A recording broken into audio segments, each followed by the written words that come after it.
लाखनवाड़ी में संत गुणवंता महाराज के दर्शन के लिए जहाँ पे दूर दूर से श्रद्धालु आते हैं। आता अनिल अरुणराव खडसे आम्ही अमरावतीहून आलो, तुला दर्शनासाठी आलो आणि चांगलं वाटते। इथं आल्यानंतर प्रसन्न वाटते सर्व आणि चांगलं इथं वातावरण पाहून असं चांगलं एकदम एकदम व्यवस्थित वाटून आलो सर्व। हे राजेंद्र विश्वासराव चिमोटे, साईनगर अमरावतीहून इथे आलो आहे दर्शनासाठी। इथे एकदम प्रसन्न वाटते, दरवर्षी येत असतो कार्यक्रमात, बाबाच्या कार्यक्रमासाठी एकदम। मी अतुल वानखडे, मी कवठ्याहून आलो, मी संत गुणवंत महाराज लाखनवाडीत आलो आणि इथं आल्यानंतर खूप व्यवस्थित वाटते आणि खूप प्रसन्न वाटते। मैं कुमारी नीलिमा सोबेलाल झारेकर परसवाड़ी से हूँ और हम लाखनवाड़ी के मंदिर में दर्शन करने आए हैं। बहुत अच्छा लगा है आकर, परिसर बहुत स्वच्छ और सारी चीजों की व्यवस्था है। आप हमेशा आते हैं यहाँ पे? नहीं, फर्स्ट टाइम है, अच्छा लगा, दिल को हमें बहुत आनंद मिला, बहुत अच्छा लगा। श्रद्धालु आते हैं उनके लिए क्या मैसेज रहेगा आपका? मैं चाहती हूँ, दिल से कहूँगी, आप अपने परिवार के साथ आओ, टिफिन वगैरह लेकर आओ और अच्छे से एंजॉय कर सकते हैं और बच्चों के लिए भी खेलने के लिए बहुत अच्छी जगह है। आम्ही मूर्तिजापूरहून आलो, अनिता किर्दक। मूर्तिजापूरहून आले तुम्ही? हो, दरवर्षी येत आहे? हो, दरवर्षी येतो। हम अमरावती से आए काका, और मेरा नाम है उदय गोहर, और हम सब दोस्त आए अमरावती से। हम हर साल आते लाखनवाड़ी को दर्शन करने के लिए। श्री संत गजानन महाराज के मंदिर में आते हम दर्शन करने के लिए हर साल। बाबाच्या दर्शनाला, बाबाचं नाव खूप प्रसिद्ध आहे, दूरदूरचे लोक बाबाकडे दर्शनाला येतात। माझं नाव छाया जगदेवराव इंगळे आहे, आम्ही शिंगणापूरहून आलेलो आहोत आणि दर्शनासाठी दरवेळेला येत असतो आम्ही इथे। आम्हाला सेवा आहे, गुणवंत बाबा आमच्या सेवेचं एक स्थळ आहे, त्यामुळे आम्ही त्यांची नेहमी आम्ही पूजा करत राहतो। प्रवीण बबनराव शहारे, मी राहतो का परतवाडा।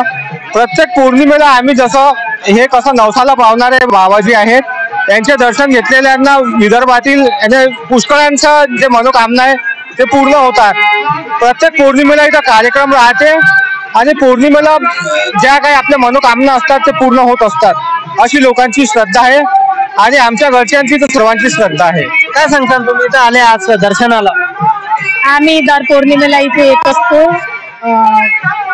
मुराबाबाची पालखी निघत असते इथे दर पौर्णिमेला, त्या पालखीमध्ये आम्ही हजर राहत असतो।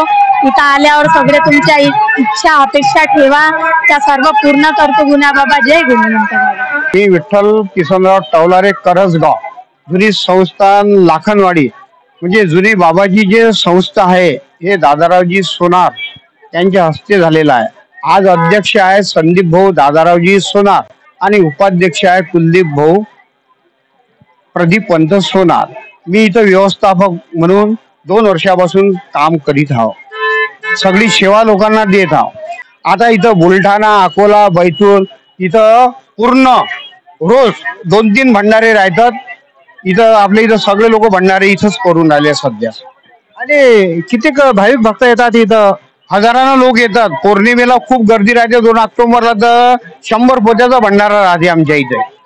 सर्वांची इथं व्यवस्था होते, पूर्ण सगळी व्यवस्था होते। आता कमी जास्त होऊ शकते, एवढी मोठी पब्लिक असल्यामुळे, त्याच्यामुळे काही अडचण तर जाऊ नाही शकत। किती भाविक भक्त येतात यात्रेच्या वेळेस इथं? यात्रेच्या वेळेस असं कमीत कमी 50,000च्या वरती लोक आहेत। एवढी व्यवस्था तुमच्याकडून करता तुम्ही पूर्ण? सगळ्या लोकांना आमच्या समाधी मंदिरावर इथं महाप्रसाद म्हणून असते, आमच्या इथं महाप्रसाद इथे राहते। इथचा संपला म्हणजे तिथं करतात। दिलीप लाडे, मी बडनेरा येथून आलेलो आहो आणि या ठिकाणी मी जवळपास 13 वर्ष अगोदर इथे आलेलो होतो। पण इथं जेव्हा आज इथे जेवढी सुविधा इथे आलेली आहे, दिलेली आहे संस्थेने, त्या संस्थेची सुविधा पाहून आम्हाला ती अत्यानंद होत आहे। आणि आनंद होत असतानाच आम्ही इथे भाविक भक्त म्हणून यांच्या दर्शनासाठी इथपर्यंत येतो, तर मनाला समाधानी वाटते। आणि हे गुणवंत महाराज, गुणवंत बाबा यांच्या चरणी आम्हाला चांगलं समाधानी वाटते, चक्कर मारत असतो।